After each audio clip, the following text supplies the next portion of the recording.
আপু এগুলো কি করতেছেন? কাজ করি আর কি করব, ঘর বাড়ি তো নাই, হোটেলের মধ্যে রান্না করি, বুঝছো?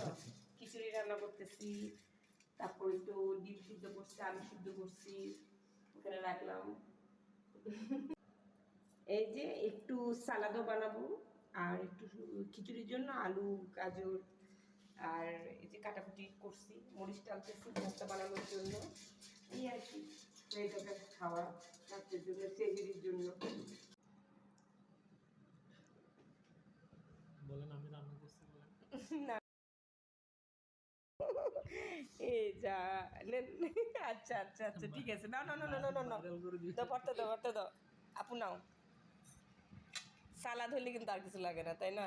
এটার সাথে আচার হইলে আর ভালো। আমি কালকে তেঁতুল দেখছিলাম, আমি কিনতে যাও কিনলাম না।